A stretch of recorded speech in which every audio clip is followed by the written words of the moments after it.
Прежде чем говорить о правильном отдыхе, это не только летний отпуск. Дело в том, что в первую очередь надо правильно распределять сутки. 24 часа, считается, что 8 часов надо спать, 8 часов работать, 8 часов заниматься бытом и отдохнуть за это время, успеть для того, чтобы быть готовым к следующему дню. Многие говорят, что вот 8 часов это много, что как гении спали по 5-6 часов и так далее. Это, так скажем, не совсем соответствует действительности. И считается, что человек должен спать как биологическое существо 8 часов. За это время он успевает отдохнуть. А теперь вторые 8 часов, которые он должен работать, тоже считается, что чуть ли не по 10, по 12 часов надо работать. Но об этом мы чуть позже, что дает 10-12-часовая работа, какой результат. Но о том, что должна быть 40-часовая рабочая неделя, это еще к концу 19 века различные группы старались добиться этого, чтобы работа была бы 40-часовой в неделю. Ну, примерно так и получается, если исходить из 8-часовой рабочей недели.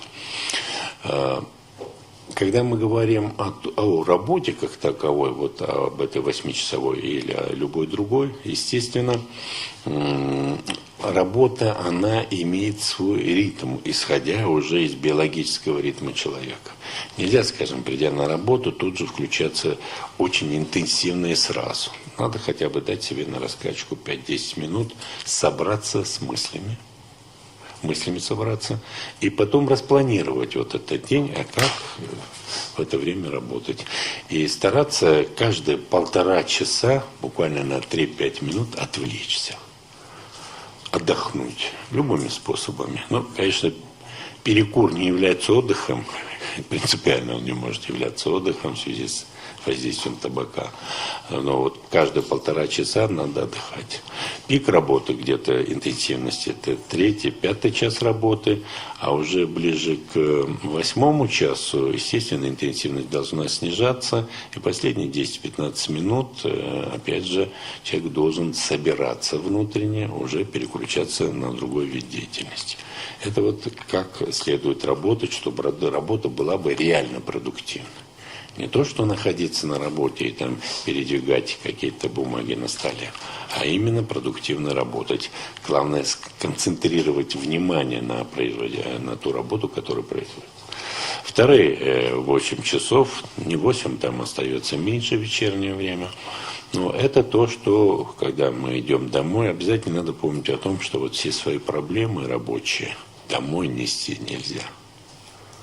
Нельзя, потому что если 2 человека работают или 3, если каждый из них придет домой со всеми своими проблемами, можно себе представить, как это будет. То есть я имею в виду, нести нельзя, что вот те отрицательные эмоции, которые накапливает человек в течение дня.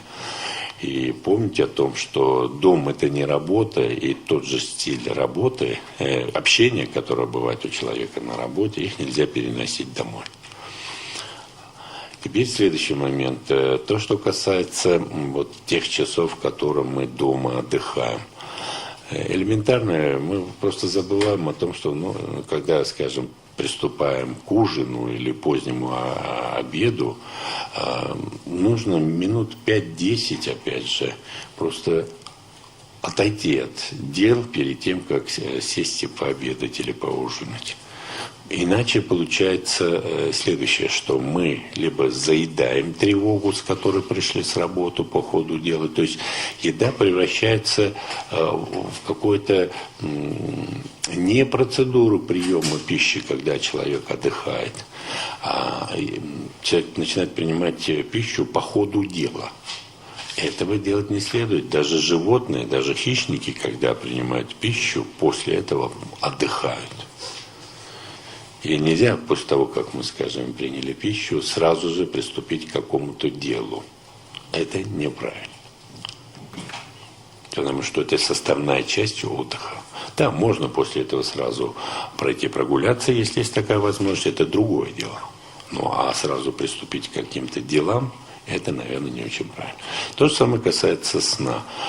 Когда мы хотим отойти ко сну, естественно, тоже должны отдохнуть в каком плане. Не следует и не надо в это время смотреть какие-то страшилки по телевизору или затевать какие-то разговоры, которые, в общем-то, могут расстроить кого-то из беседующих. Потом наступает сон.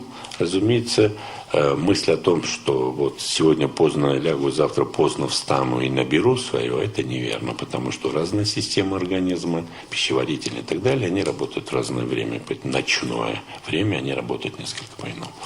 Это то, что касается 24 часов. Суббота, воскресенье, отдых. Субботу, воскресенье, я уже много раз говорил, надо планировать в понедельник.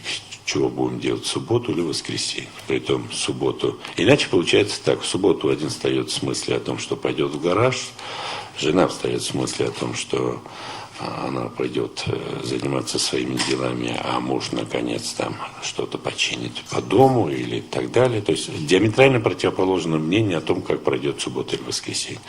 И исходя из этого, получается так, что наиболее конфликтные дни – суббота, воскресенье. Остальные все заранее зарегламентированы.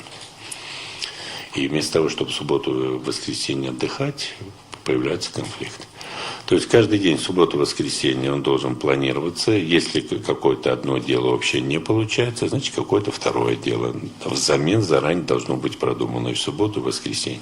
И тогда этот отдых, он изначально не становится конфликтогенным.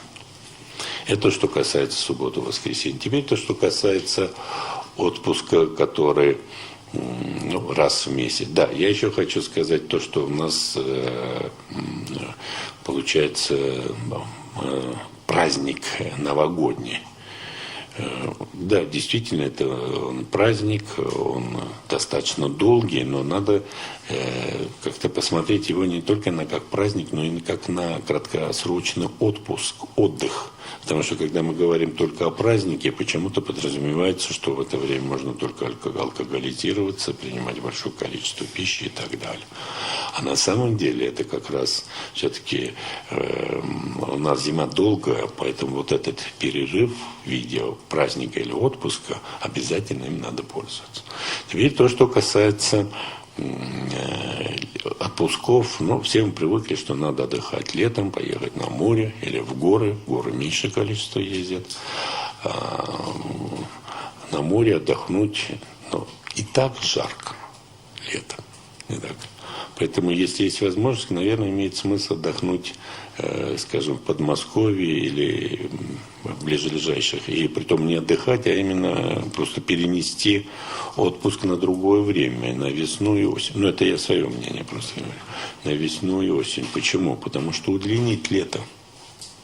И если есть возможность разбить отпуск, скажем, на 2 недели, еще 2 недели, это, наверное, было бы правильно.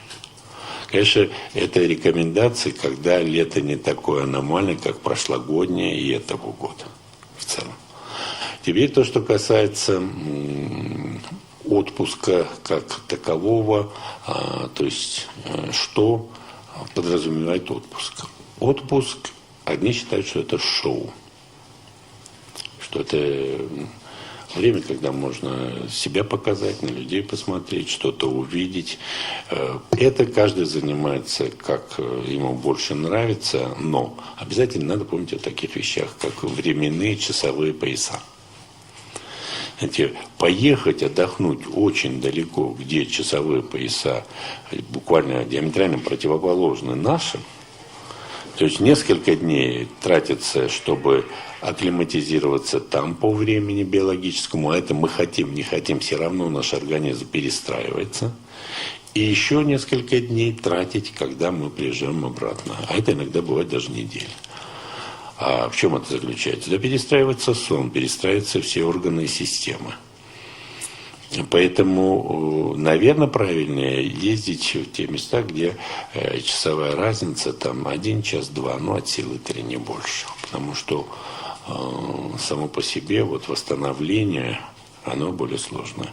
Конечно, я не против туризма, когда ездите или люди смотрят, но надо помнить о том, что если это туристические поездки в дальние страны, то вот такое время, там 2-3 дня в начале и 2-3 дня в конце, обязательно оставить на акклиматизацию и реакклиматизацию. Ну, вернее, на период биологических часов.